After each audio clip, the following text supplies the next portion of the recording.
করছি আজকে। প্রথমে কড়াইতে শুকনো লঙ্কা আর গোটা গরম মশলা ফোড়ন দিয়েছি, তেজপাতা দিয়ে দিলাম একটা। এবার আমি বাটা মশলা দিয়ে দেবো এখানে। বাটা মশলায় আমার আছে আদা রসুন পেস্ট আর পেঁয়াজ দিয়ে দিচ্ছি আমি।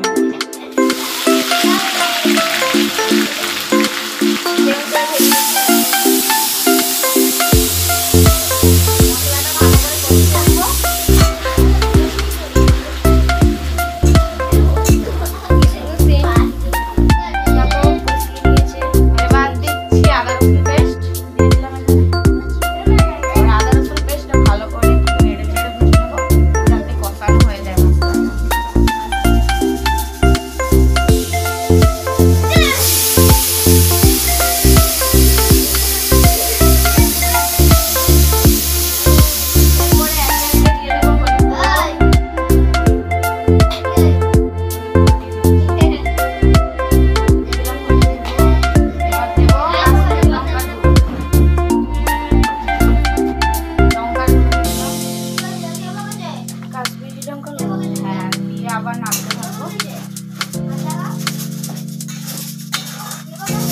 তারপরে দিয়ে দিচ্ছি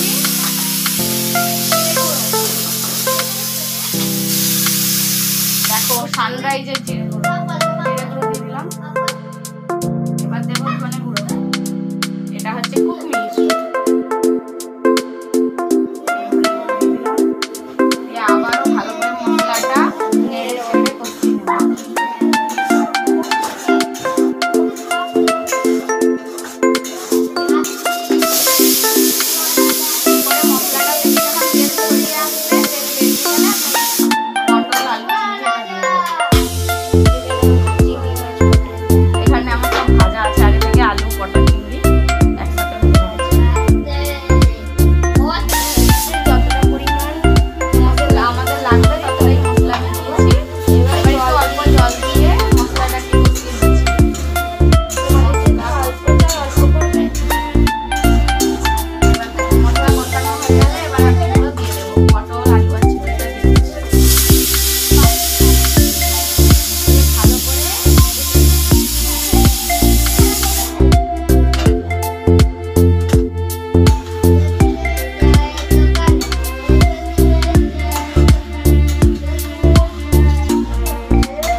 পটলটা একটু মাখো মাখো ভাবে মশলাগুলো সব গায়ে লেগে যায়।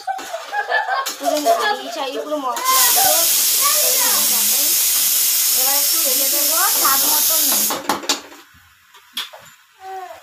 সেন্ট ছাড়ছে। নুন দিয়ে দিলাম, পরিমাণ মতো নুন দিয়ে দিলে, তোমাদের লাগলে পরিমাণ মতন দিতে পারো।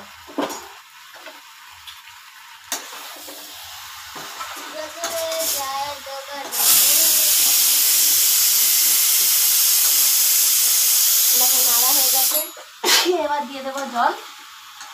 জল দিয়ে এবার 5 মিনিট ঢাকাবে। এটাতে জল দিয়ে দিচ্ছে।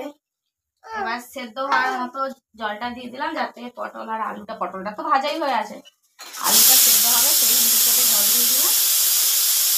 এবার এটাকে সেদ্ধ হতে দেবো।